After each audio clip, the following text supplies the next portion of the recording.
यूहन्ना रचित सुसमाचार उसका 15वां अध्याय और उसका 16वां वचन यूं कहता है, तुमने मुझे नहीं चुना परंतु मैंने तुम्हें चुना है और तुम्हें नियुक्त किया कि तुम जाकर फल लाओ और तुम्हारा फल बना रहे, कि तुम मेरे नाम से जो कुछ पिता से मांगो वह तुम्हें दे। प्रभु के सामर्थी पवित्र नाम में मैं आप सभी लोगों का स्वागत करती हूँ। आप सभी को जय मसीह की। जैसा आज हमने वचन पढ़ा, वचन कहता है कि मैंने तुम्हें चुना है और तुमने मुझे नहीं चुना। चुनाव हमेशा परमेश्वर की ओर से होता है, यीशु की ओर से होता है। जो बुलाहट हमें परमेश्वर में मिलती है वो हमेशा परमेश्वर की ओर से होती है। वचन इस बात को क्लियर करता है। तो आज हम कुछ बातों को इसी बुलाहट के विषय में जानेंगे कि परमेश्वर में हमारी एक बुलाहट, हमारा एक पर्पस एक्चुअली क्या है। मेरे साथ निकालिए मरकुस रचित सुसमाचार उसका 16वां अध्याय उसका 15वां वचन। और यहां इस प्रकार से लिखा है, और उसने उनसे कहा, तुम सारे जगत में जाकर सारी सृष्टि के लोगों को सुसमाचार प्रचार करो। मेरे प्रियो, ये एक ऐसी कॉलिंग थी जो परमेश्वर ने, जो यीशु ने हर एक विश्वासी जन के लिए दी है। यीशु ने हर एक विश्वासी के लिए ये बात कही कि तुम जाओ और सारे जगत में जा करके सारी सृष्टि के लोगों को सुसमाचार सुनाओ। सुसमाचार सुनाना हर एक के लिए दिया गया एक आज्ञा है और हर एक के लिए दी गई एक कॉलिंग है जो हर एक विश्वासी को अपने जीवन से पूरी करनी है। पर मेरे प्रियो, हमें सुसमाचार किसको सुनाना है? हमें सुसमाचार क्या हर गली नुक्कड़ पे जाके सुनाना है? वचन कहता है कि अपने मोती सुअरों के आगे मत डालो। मेरे प्रियो, यदि परमेश्वर आपको कहीं पे खड़ा करेगा तो वो पहले से ही उन लोगों के हृदय को तैयार भी करेगा जो सुनना चाहते हैं, जिनके सुनने के कान हैं। परमेश्वर उन तक अपने वचनों को पहुंचाना जानता है। इसके अलावा परमेश्वर के वचन के अनुसार हमारी जो विश्वासी लोग हैं या जो कलीसिया है, उसकी क्या कॉलिंग या क्या पर्पस है, इसके बारे में हम देखते हैं। मेरे साथ निकालिए नीति वचन की पुस्तक उसका 31वां अध्याय उसका 9वां वचन। यहाँ इस प्रकार लिखा है, अपना मुंह खोल और धर्म से न्याय कर और दीन दरिद्रों का न्याय कर। इसी तरह से यदि आप यशायाह नबी की पुस्तक उसका 1 अध्याय उसका 17वां वचन पढ़ते हैं तो वहां लिखा है, भलाई करना सीखो, यत्न से न्याय करो, उपद्रवी को सुधारो, अनाथ का न्याय चुकाओ, विधवा का मुकदमा लड़ो। यानी हमारी जो कॉलिंग है उसका एक बहुत बड़ा पार्ट ये है, किसी भी विश्वासी को ऐसे लोगों के लिए मदद करना है या प्रार्थना करना है या बोलना है जो अपने लिए खुद नहीं बोल सकते। मेरे प्रियो, ऐसे लोग जो खुद को डिफेंड नहीं कर सकते या जो खुद को दूसरी ऐसी गलत चीजों के विरोध में, जब उनके विरोध में कोई बातें आती हैं, वो उन चीजों का विरोध नहीं कर सकते या खड़े होकर के खुद नहीं लड़ सकते।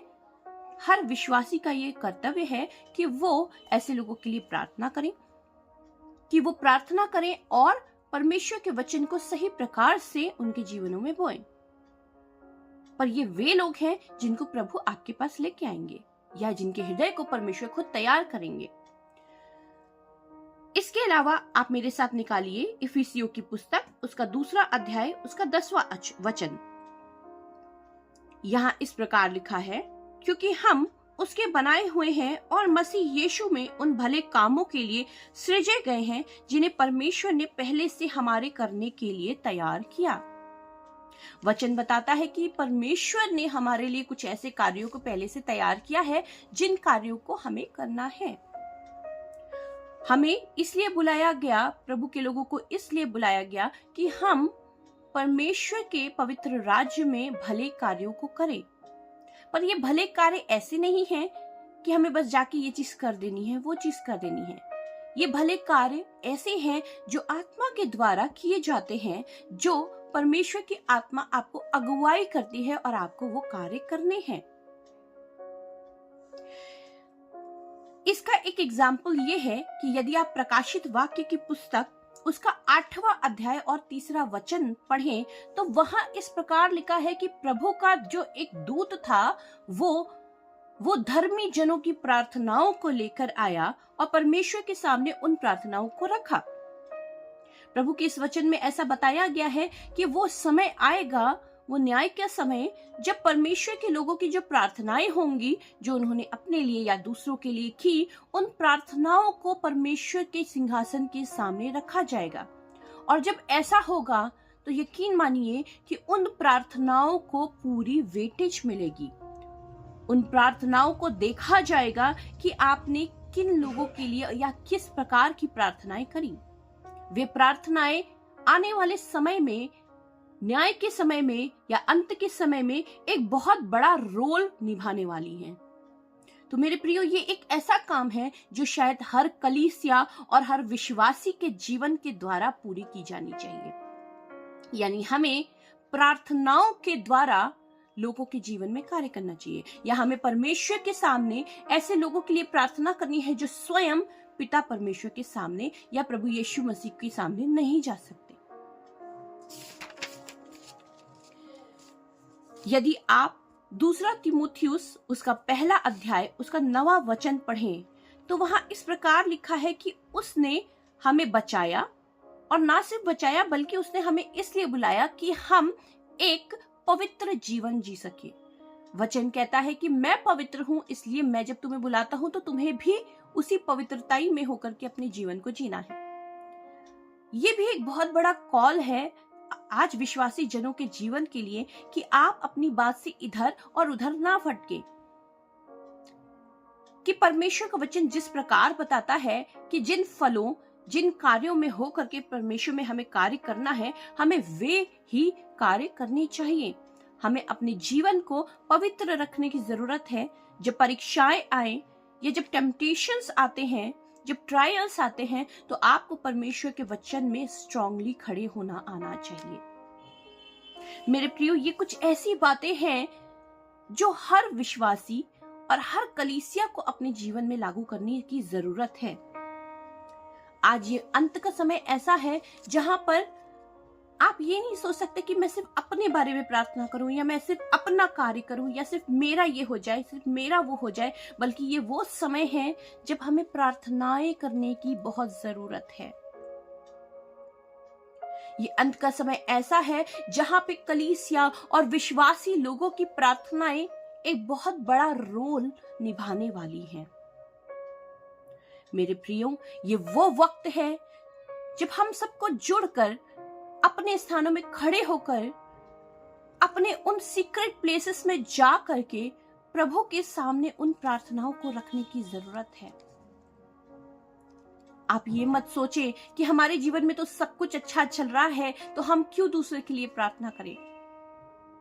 आज के समय में जब हम ऐसे जगहों को जानते हैं जहां पे बड़े बड़े युद्ध हो रहे हैं, या जहां लोग पीड़ित हो रहे हैं, या लोगों को प्रताड़ित किया जा रहा है, आप प्रार्थनाओं के द्वारा उन लोगों के लिए इंटरसीड करें, प्रार्थनाओं को करें, ताकि प्रभु उन जगहों पे इंटरवीन करे, ताकि परमेश्वर उन जगहों पे अपने कार्य को पूरा करे। देखिए, ये सब चीजें होना पहले से तय थी वचन के अनुसार, लेकिन क्योंकि हम अंत के इस समय में पाए जाते हैं, हमारा कुछ कर्तव्य है जो हमें पूरा करने की जरूरत है, एक कलीसिया के रूप में, एक मसीही विश्वासी होने के कारण। पर यदि आप और मैं उस कर्तव्य को नहीं पूरा कर रहे हैं तो मेरे प्रियो, हमें ये बात समझनी पड़ेगी कि जब न्याय होगा तो परमेश्वर हमसे जरूर पूछेंगे कि क्या हमने प्रार्थनाएं करी, क्या हमने उस शांति को उन लोगों के जीवन के लिए मांगा जो अशांत जीवन जी रहे थे। क्या परमेश्वर ने जो कार्य हमारे जीवन से होने के लिए दिया था, क्या हमने उसे पूरा किया है। मैं आपसे पूछना चाहती हूं, आज बात यहां तक सीमित नहीं है कि आप रोज प्रार्थना कर रहे हैं या नहीं। आज बात यहां तक सीमित नहीं है कि आप रोज वचन पढ़ रहे हैं या नहीं। ये तो एक मैंडेटरी पार्ट है किसी भी विश्वासी के जीवन के लिए, एक आवश्यक भाग जिसे आप अनदेखा नहीं कर सकते। क्योंकि मेरे प्रियो, इस समय डिसेप्शन अपने हाईएस्ट लेवल पे पहुंच रहा है, और यदि हम वचन और प्रार्थनाओं में नहीं हैं, यदि हम यीशु में लगातार बने नहीं हैं, तो यकीन मानिए आने वाला समय और भी ज्यादा बुरा और भयंकर हो सकता है। परंतु इन चीजों के साथ साथ हमें यह भी समझना चाहिए कि हमें प्रार्थनाएं करना कितना जरूरी है। आप प्रार्थना कर सकते हैं अपने आसपास के लोगों के लिए, आप प्रार्थना कर सकते हैं आपके देश, आपके परिवार, आपके शहर के लिए, आप प्रार्थना कर सकते हैं विश्व के लिए, आप प्रार्थना कर सकते हैं उन बातों के लिए जिन बातों को परमेश्वर आपके साथ में उस एक रिलेशनशिप के समय, उस एक इंटीमेसी के समय आपके हृदय में डालता है। और मेरे प्रियो, यकीन मानिए जब हम दूसरों के लिए प्रार्थना करते हैं तो वचन बताता है यदि तुम दूसरे का काटोगे या दूसरे का बोगे तो प्रभु भी तुम्हारे लिए वो चीज करेंगे। जब हम दूसरे के लिए दूसरे का काम पूरा करते हैं तो परमेश्वर भी हमारे लिए वो चीज करते हैं, ऐसा वचन बताता है। इसलिए इन बातों को हमें छोटा नहीं समझना है। ये इस अंत के समय में खास तौर से हमें ये बात समझनी पड़ेगी कि हमारी परमेश्वर में जो कॉलिंग है, जो बुलाहट है, जो पर्पस है, क्या हम उसमें खड़े हैं या क्या हम उन बातों को पूरा कर रहे हैं या नहीं। मैं विश्वास करती हूं कि इस वचन ने आपको आशीषित किया है, और मैं विश्वास करती हूं कि ये वचन जितने भी लोग सुन रहे हैं, प्रभु आपके जीवन में काम कर रहे हैं, परमेश्वर आपसे बात कर रहे हैं और आपको आपकी सही बुलाहट और सही पर्पस में खड़े होने का अनुग्रह दे रहे हैं। आइए आपके लिए प्रार्थना करते हैं। धन्यवाद, धन्यवाद, धन्यवाद जीवित और सामर्थी परमेश्वर, हम धन्यवाद करते हैं पिता, हम उन सारे लोगों के लिए प्रभु जो इस वचन को प्रभु सुन रहे हैं या आने वाले समय में सुनेंगे, मेरे खुदावन तेरे लहू में छुपाते हैं। मैं प्रार्थना करती हूँ परमेश्वर उस पवित्र कन्विक्शन को प्रभु तेरे लोगों के लिए, ताकि परमेश्वर ये आज से प्रभु लगातार प्रार्थनाओं में प्रभु लग जाए। प्रभु जो आज तक सिर्फ अपने लिए जी रहे थे, परमेश्वर उन्हें आप उनकी सही बुलाहट, सही कॉलिंग में परमेश्वर खड़े होने का अनुग्रह दीजिए, होने दीजिए परमेश्वर पिता। कि आपका पवित्र प्रेम मेरे खुदावन जो आपने इनके लिए हमारे लिए दिया है प्रभु, वे हम प्रार्थनाओं के द्वारा दूसरों के जीवन में भी बोने पाए। प्रार्थना करते हैं परमेश्वर, आप अपने अनुग्रह से भरिए, अपनी सामर्थ से भरिए परमेश्वर। प्रभु मैं घोषणा करती हूँ और प्रार्थना करती हूँ कि प्रभु तू ये सेवकाई को दिन दुगनी और रात चौगनी उन्नति दे रहा है परमेश्वर। और न सिर्फ इस सेवकाई से, परंतु पिता परमेश्वर जितनी भी सेवकाइयां प्रभु तेरे नाम से चल रही हैं प्रभु, तू उसमें बढ़ोतरी को परमेश्वर दे रहा है। मैं विश्वास करती हूँ प्रभु कि आज इस वचन के द्वारा और सेवकाई के द्वारा प्रभु बहुत तेरे आशीषित होने जा रहे हैं। हम आपका धन्यवाद देते हैं क्योंकि आपने प्रार्थनाओं को सुना और उत्तर दिया है। यीशु के सामर्थी पवित्र नाम से धन्यवाद के साथ, आमीन। God bless you. मैं विश्वास करती हूँ कि इस वचन ने आपको आशीषित किया है, इन प्रार्थनाओं में आप शरीक हो पाए हैं। और मैं आपसे अनुग्रह करती हूँ, आपसे ये विनती करती हूँ कि आप इस वीडियो को जरूर से शेयर करें, इस चैनल को सब्सक्राइब करें, प्रार्थनाओं को, वचनों को दूसरों के साथ बांटें, ताकि परमेश्वर का काम बहुत देरों तक पहुंच सके। आपका धन्यवाद हो। Thank you so much.